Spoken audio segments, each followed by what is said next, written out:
पूज्य आचार्य गुरुवर विराग सागर जी मुनिराज की, समाधि सम्राट गिरनार गौरव आचार्य निर्मल सागर जी महामुनिराज की, धर्मश्री बंधु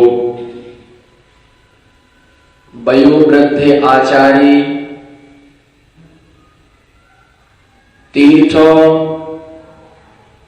रक्षा में जिन्होंने अपना सारा जीवन व्यतीत कर दिया, यथा नाम तथा गुण के धनी आचार्य निर्मल सागर जी महाराज, जिनके अंदर वात्सल्य अत्यंत कूट कूट करके भरा हुआ था,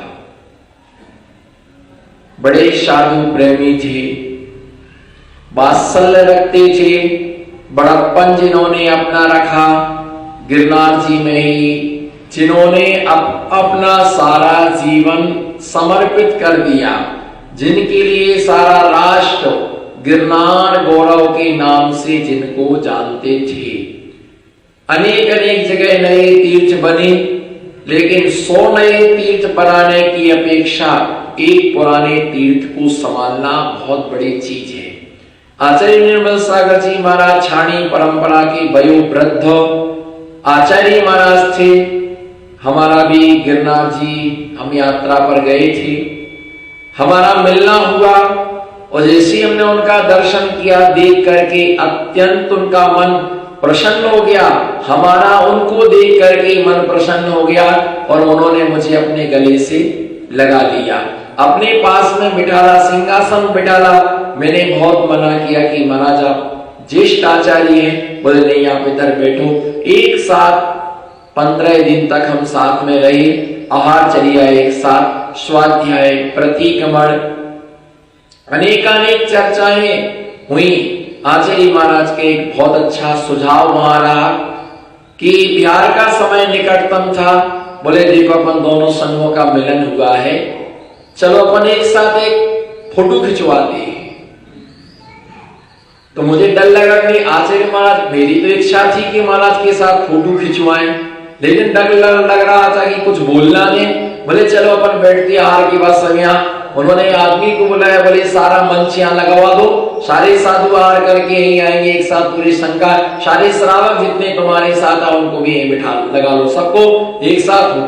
मैंने कहा महाराज क्या आवश्यकता है? बोले भैया बहुत बड़ी आवश्यकता है, आगे जाकर के फोटो को देख करके लोग ये कहेंगे कि पहले साधुओं का ऐसा मिलन होता था, ऐसा मिलन होता था, साधु ऐसे रहते थे, साधु इस प्रकार से वहां पर मिलन साधुओं का, और जो भी साधु जाते थे, मैं तो ये समझता कि एक जहां से नेमिनाथ भगवान निर्वाण को प्राप्त हुए वो बड़ा गिरनार, और जहां निर्मल सागर जी रहते थे वो भी गिरनार तीर्थ से कम नहीं है। उनकी वजह से आज हमें गिरनार जी के दर्शन मिल रहे हैं, उनकी वजह से कितना बड़ा उन्होंने नेमिनाथ भगवान का जिनबिंब स्थापित कराया, समूषण विराजमान कराया, त्रिकाल 24 की वहां पर रचना की, कितनी बड़ी धर्मशाला तैयार करा दी, कितनी बड़ी धर्मशाला बनवाई किसने, बनाई किसने, बनवाई किसने, रहता कौन है बताइए, किसके लिए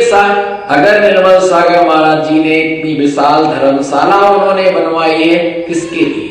खुद को तो रहना नहीं है, जो यात्री जाते हैं उनकी सुविधा के लिए, चूंकि उन्होंने बहुत अच्छी व्यवस्था वहां पर जमाई, जिसके कारण से आज हमें वहां दर्शन और लाभ हमारे लिए प्राप्त हो रहा है। इसके साथ साथ उन्होंने जो अपने जीवन का सार पाया, चूंकि अस्वस्थ काफी दिन से चल रहे थे, लेकिन ये सब चीजें महत्वशाली नहीं है, महत्वशाली ये है कि उन्होंने अपने जीवन का सार पा लिया, समाधि अच्छी, और उन्होंने प्रातः काल 4 बजे की वेला में अपनी अंतिम सांस ली। उन्होंने जहां भी उनकी आत्मा गई हो, उनकी आत्मा को सुख मिले, शांति मिले, वो अपने निर्मल सम्यक्त के साथ स्थित रहे और जरूर अनंतर भवों में निर्वाण के लिए प्राप्त करें। उन्होंने अपने जीवन में 50 से 55-60 साल तक उन्होंने साधना की, इतने लंबे समय तक उन्होंने निर्बाध रूप से सेवा की, सारी इच्छाओं को जीत के सारा उन्होंने निर्वाण क्षेत्र के लिए जीवन समर्पित किया। ऐसे आचार्य निर्मल सागर जी महाराज के चरणों में परोक्ष रूप से सिद्ध सुख आचार्य भक्ति पूर्वक हम उनकी वंदना करते हैं। निश्चित ही जैसी उन्होंने समाधि को प्राप्त किया, हे जिनेंद्र भगवान मुझे भी ऐसी समाधि की प्राप्ति हो। जय शांतिनाथ भगवान की।